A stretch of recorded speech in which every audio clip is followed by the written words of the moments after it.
प्रभू येशू ख्रिस्तामध्ये सर्वांना सलाम. देवबाप्पाची नेहमी सर्वदा खरोखर आपल्या मुखामध्ये स्तुती असणं खूप गरजेचं आहे, कारण त्याची महानता आणि त्याचा अनुग्रह सदैव आपल्यासोबत आहे. आणि विशेष बघायला गेलं तर आपण खरं तर त्याचे कृपा आणि त्याची दया आपल्या जीवनामध्ये आपण साठवून ठेवत नाही आहे. विशेष सांगायला गेलास तर बायबल नेहमीच आपण वाचतो आणि नेहमीच चर्चला जाताना बायबल असतं, कुठं चाललं की हातामध्ये बायबल असतं. पण ॲक्च्युली त्या बायबलमध्ये आपण डोकावून पाहत नाही आहे. जसं आरशात आपण पाहतो आणि स्वतःला सजवत असतो, जे आपल्याला चांगलं दिसूपर्यंत आहे की नाही, तोपर्यंत आरसा आपण सोडतच नाही. ॲट द एंड आणि परत आपण कोणाला तरी विचारतो, छान दिसते की नाही, असं कपडे कसे आहेत, हे बरं, ह्या व्यावहारिक रोजच्या जीवनातल्या गोष्टी आहेत. पण ह्याचा रिलेशन आपल्या प्रभूच्या वचनासंबंधित आहे.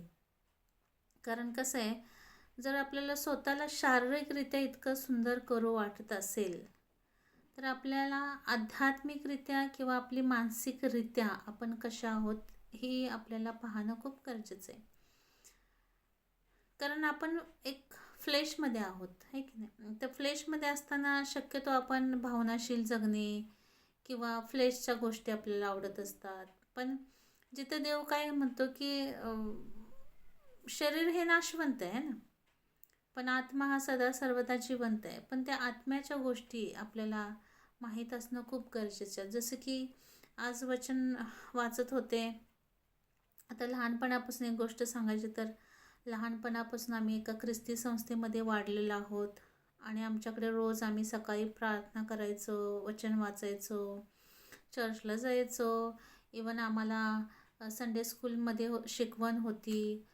पण आज जितकेही त्या हॉस्टेलमधून बाहेर पडले, जितकेही अगदी स्टार्टिंगपासून एंडपर्यंत जरी म्हटलं, तरी त्यांच्या जीवनामध्ये ही गोष्टीची जाणीव झालीच नाही आहे की नाही. ह्या गोष्टीची जाणीव होणं ही देवबाप्पाची एक योजना असते. आणि मला असं वाटते की त्यासाठी आपले लीडर्सही तेवढे स्ट्रॉंग हवेत की, आणि लीडरसोबत आईवडिलांचे कष्टही खूप महत्त्वाचे आहेत. आणि केवळ आईवडिलांचेच नाही तर तुमचं सर्कल, तुम्ही ज्या सर्कलमध्ये राहता, त्यांचं वातावरण, ह्या सगळ्या गोष्टी तुम्हाला एका जीवनामध्ये अशा ठिकाणी घेऊन जातात की त्या ठिकाणी आपण एक चांगलं फलदायी जीवन जगत असतो, आहे की नाही. आता आपल्या घरामध्येच समजा नेहमी भांडण तंटा, नेहमी वाद विवाद, नेहमी काहीतरी अपशब्द काहीतरी असणं, तर ते तसंच राहून जातं. ते तसंच असतं, युगानुयुग पिढ्यानपिढ्या ते तसंच चालत आलेलं असतं, आहे की नाही. तसंच आपल्या आत्मिक जीवनामध्येही ह्या आणि त्याची जाणीव होत नाही लोकांना. का जाणीव होत नाही, तर त्याचं एक कारण आहे. त्याचं कारण हेच आहे की आज आपण वचनातनं बघूया. रोमकरास पत्र म्हणजे पूर्ण जर तुम्ही अध्याय वाचला, रोमकरासचे सगळे अध्याय, तर खूप सुंदर आहेत. त्याच्यामध्ये प्रत्येक गोष्ट आपल्याला समजते. पण आज मी बायबल वाचताना मला एक गोष्टीची पुन्हा एकदा जाणीव झाली. ती म्हणजे काय की रोमकरासचा पत्राचा 3रा अध्याय, त्याच्यातलं 20वं वचन, म्हणून नियमशास्त्रातील कर्मांनी कोणीही मनुष्य देवासमोर नीतिमान ठरणार नाही. नियमशास्त्रातील कर्मांनी, आहे ना, काय होणार नाही, देवासमोर नीतिमान ठरणार नाही. कारण त्याचं कारण काय आहे, कारण नियमशास्त्राच्या द्वारे पापाची जाणीव होते. म्हणजे थोडक्यात ह्या वचनाबद्दल सांगायला गेलं तर, लोक आता जर ठिकठिकाणामध्ये अशा गोष्टी आहेत की बाबा आता प्रत्येकाचं की दानधर्म केल्यानंतर पापकर्माचं क्षमा होते, असं केल्याने पापकर्माची क्षमा होते. पण देव काय म्हणतो, आता आपण जर बघायला गेलो की भुकेला असलंच त्याला खावायला दे, तहानेला असलंच त्याला बरेच असे देवबाप्पाचे उदाहरण आहेत. आणि आपण तसं करतो आणि आपण करत राहतो. चांगली गोष्ट आहे ती केलेली. पण स्वतःसाठी काय करतो. जर मी एखाद्या पापामध्येच गुंतून आहे आणि मी सदा मला त्या गोष्टीची जाणीवच होत नाही आहे, तर मला नीतिमान देवासमोर मी ठरणारही नाही. कारण मला पापाची जाणीवसुद्धा झालेली नाही आहे. आणि मी पाप करत आहे, मी कुठल्या प्रकारचं पाप माझ्या जीवनामध्ये आहे, की की देवाची इच्छा मला कळालेली नाही आहे, की देव महान असताना मी त्याला फसवते का. अशा बऱ्याच गोष्टीचा विचार केला तर आपल्याला नियमशास्त्र आपल्याला एकच दाखवतं, की आपल्याला ते पापाची जाणीव करून देतं. आणि माझ्या जीवनामध्ये तसं विशेष बघायला गेलं तर मला प्रभूने पापाची जाणीव करून दिली त्याच्या नियमशास्त्राने. कारण चर्चला जात होतो आणि सारखं सारखं देवबापाचं वचन ऐकण्यात होते, की माझ्या आज्ञांचं पालन करा, पालन करा. सो असंच प्रश्न विचारत गेले देवाला, काय तुझ्या आज्ञा आहेत, काय असं सारखं नेहमी ऐकत असते, काय तुझ्या आज्ञा आहेत. सो तुम्ही जर जुना करार उघडला तर त्याच्यामध्ये त्याचे आज्ञा आहेत, है ना. 10 आज्ञा तर आहेतच आहेत. आणि त्याच्यासोबतही आज्ञांचं पालन केल्यामुळे मिळणारे फायदे आणि आज्ञा न पालन केल्याने होणारे तोटा, ह्या सगळ्या गोष्टींचा उल्लेख त्या ठिकाणी केला आहे. आणि जेव्हा तुम्हाला शास्त्र तुमचं आत्मिक डोळे उघडून देतं, तेव्हा प्रत्येकाला आपापल्या पापाची काय होते, जाणीव होते. आणि मनुष्य आज जगामध्ये भरपूर लोक आहेत, आहे ना. प्रत्येक विश्वास ठेवतात, प्रत्येकाचा एखाद्या देवावरती विश्वास आहे. आता तुम्ही हिंदू धर्मात जर बघायला गेलं तर असंख्य असे देव आहेत आणि प्रत्येकाचे नियमच वेगळे आहेत. आता जर देव एकच आहे, सगळे मानतात, तर त्यांचे नियम कशाला वेगळे पाहिजेत, हा प्रश्न आहे ना. आणि ते तसे करत असतात, पण त्यांना ही जाणीव नाही की मूर्तीपूजा एक पाप आहे, पण ते करत आहेत. का करत आहेत ते? कारण त्यांना अजून नियमशास्त्र समजलेलं नाही आहे. आणि नियमशास्त्राचे द्वारे होणारी काय झालेली पापाची जाणीव त्यांच्यासोबत झालेली नाही आहे. मग हे कोण त्यांना शिकवणार, कोण त्यांच्यासाठी बोलणार, कोण त्यांच्याकडे जाणार, हा दुसरा प्रश्न आहे ना. कारण प्रभू येशू ख्रिस्त आलेला आहे. प्रभू येशू ख्रिस्त कसा आहे, तो एक पवित्रतेचं फळ घेऊन आलेला आहे, एक जीवनाचं फळ घेऊन आलेलं आहे, एक क्षमेचं फळ घेऊन आलेलं आहे. तो काय असाच उतरला नाही खाली, आहे की नाही, पण तो देवाचा मार्ग घेऊन खाली उतरलेला आहे.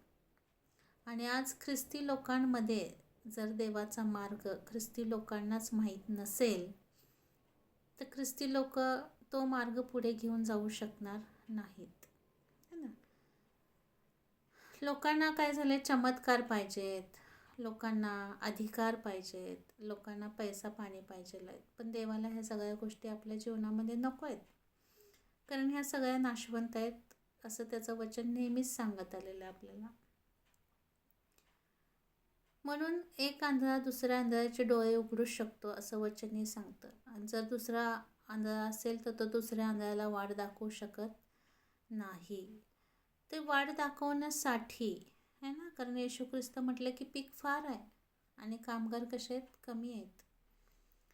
सो ख्रिस्ती लोक जे देवाचं वचन ज्यांच्या हाती आहे आणि ज्यांना अजूनही त्याच्यातलं रहस्य समजलेलं नाही आहे, तर आज देवाची प्रत्येकासाठी इच्छा एकच आहे की त्यांनी नियमशास्त्रमध्ये आपलं पारख करावी आणि स्वतःला पश्चातापाकडे घेऊन जावं, पश्चाताप करावा, एक फलदायी जीवन द्यावं आणि त्या फळांद्वारे ती फळं इतरांनाही खावीत, आहे ना. कारण देवाचं परत रोमकरास पत्रामध्ये काय म्हणतं, 2 अध्यायामध्ये 4 वचन असं म्हणतं की देवाची ममता तुला पश्चातापाकडे नेणारी आहे, हे न समजून तू त्याची ममता, क्षमा व सहनशीलता ह्याच्या विपुलतेचा अनादर करतोस काय. व्हेरी इम्पॉर्टंट आहे आपल्यासाठी जाणून घेणे की देवाची ममता आपल्याला कुठे घेऊन चालली आहे. देवाची ममता तुम्हाला पैसे कमवण्यास घेऊन जाते नाही. देवाची ममता आपल्याला पश्चाताप, है ना. आणि येशू ख्रिस्ताची जेव्हा मिनिस्ट्री चालू झाली, येशू ख्रिस्ताने हेच सांगितले की पश्चाताप करा, कारण स्वर्गाचे राज्य जवळ आलेलं आहे, आहे की नाही. त्याने नाही सांगितलं कष्ट करा, अति कष्ट करा आणि पैसे मिळा. नो, दॅट तो त्या सगळ्या गोष्टी पुरवणाराच देव महान आहे. पण त्याची ममता, त्याची क्षमा आणि त्याची सहनशीलता ह्यांच्या विपुलतेचा आनंद कर. म्हणजे ती थोड्यासाठी आहे का? ती क्षमा, दया, सहनशीलता इट्स नॉट लिमिटेड, नो, विपुल है ना, अबंडंटमध्ये आहे. आणि त्या गोष्टीचा आपण काय करत आहोत? लिटरली अनादर करत आहोत. पण प्रभूला हे नको आहे. म्हणून आजही तो सहनशील आहे आपल्या प्रत्येकांसोबत. आणि वचन खरंच मनन करणं खूप गरजेचं आहे. कारण ख्रिस्ती लोकांमध्ये आता सध्या तरी देवापासून खूप बहकले आहेत. आणि शेवटची फाईट ही कोणाची नाही आहे. ही फाईट आपली आहे, आपल्या विश्वासाची आहे. आपल्या प्रभूची फाईट आहे आपल्यासाठी. तो ऑलरेडी विक्टोरियस लाईफ घेऊन आलेला आहे. आणि त्याला हेच पाहिजे की तुम्ही ह्याच्यामध्ये हरवू नका. म्हणून आज एकमेकाला आपल्याला जागृत करणं खूप गरजेचं आहे. आज मला माझ्या बहिणींना जागृत करणं गरजेचं आहे. कितीतरी भाव असतील, त्यांना जागृत करण्याची गरज आहे. त्यांच्यापर्यंत जाण्याची गरज आहे. त्यांच्यासाठी एक चित्ताने प्रार्थना करण्याची गरज आहे. आणि ते आपल्यामध्ये ते एक, म्हणून येशू काय म्हणतो, ज्याला तहान लागले त्याने माझ्याकडे यावं आणि प्यावं आणि त्याला पुन्हा कधीच तहान लागणार नाही. पण आपण अजूनही तहानलेले आहोत.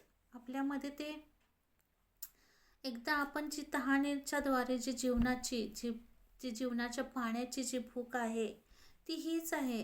काय आपली भूक असावी की माझ्या घराण्याचं, माझ्या देशाच्या, माझ्या लोकांचं तारण व्हावं, त्यांना सार्वकालिक जीवन मिळावं. कारण जीवन आणि मरण ह्या दोन्ही गोष्टी आहेत. बायबलच्या द्वारे बघायला गेलं तर जीवन हे स्वर्ग आहे आणि नरक हे मरण आहे. मग तो मरणातून आहे ना, ख्रिस्तांनी काय केले, मरणावरती विजय मिळवलेला आहे. आणि तो विजय आपल्या जीवनामध्ये आहे. म्हणून काही झालं, काही येऊ दे आपल्या जीवनामध्ये, पण आपल्याला आपल्या प्रत्येक पापाची जाणीव होणं खूप गरजेचं आहे. का गरजेचं आहे? कारण आपल्याला त्याच्याद्वारे दंडात्म्य होऊ नये, आपल्याला नरक मिळू नये, तर आपल्याला सार्वकालिक जीवन मिळावं आणि आपल्यामध्ये येशूच्या जीवनाच्या पुस्तकात आपण लिहिले जावं, अशी दया आपल्याला व्हावी. म्हणून आपण नेहमी सतत ते है ना, येशू ख्रिस्ताने बोललं ना की दिवे आपले तेलाने नेहमी, 5 मूर्ख आणि 5 शहाण्या कुमारे, कोणाचं आहे हे आपल्यासाठी आहे.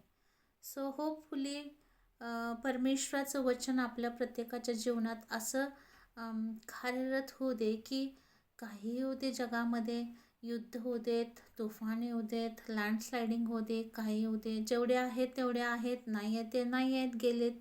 पण जितके आहेत, जितके येणार आहेत, त्यांच्यामध्ये आपल्याला आपला प्रभू येशू ख्रिस्त आपल्याला प्रत्येकाला देणं हे आपलं प्रत्येकाचं कार्य आहे. आणि ते केलंच पाहिजे. तुम्ही तुमच्या शेजाऱ्यांवर प्रीती कशी करता? प्रभूला ते नको आहे अन्न पाणी. सगळेजण अन्नधान्य पाणी देतात. प्रति हेच आहे की जे देवाची आज्ञा पालन करते. देवाची आज्ञा काय आहे? तू जा, त्यांना सांग. हेच प्रेम आहे की जे आपण देवाचं प्रेम त्यांच्यापर्यंत घेऊन जात आहे. जर आपल्या जीवनात आपण असं केलं नसेल तर आजच ती वेळ आहे प्रत्येकासाठी, नॉट फक्त तुमच्यासाठी, माझ्यासाठीही. आणि आपण प्रत्येकाने कुणाला नंतर कुणाला प्रार्थनेमध्ये उचलून धरणं खूप गरजेचं आहे. आपल्यातला आता तो स्वभाव सोडणं खूप गरजेचं आहे. भांडण, तंटा, लोभ आणि चुगल्या, लबाड्या हे सगळं सोडणं खूप खूप आता गरजेचं आहे. ह्या युगामध्ये ह्या गोष्टी घेऊन आपल्याला चालणं हे आपल्यासाठी पुढं धोक्याचं आहे. तर प्रभू करो आपल्या प्रत्येकाला त्याच्या वचनाच्याद्वारे आपल्याला प्रत्येकाला पापाची जाणीव करून देवो आणि आपण त्याच्या स्वर्गीय राज्यासाठी नेहमी तयार राहू. हीच देवाच्या चरणी प्रार्थना. आमेन.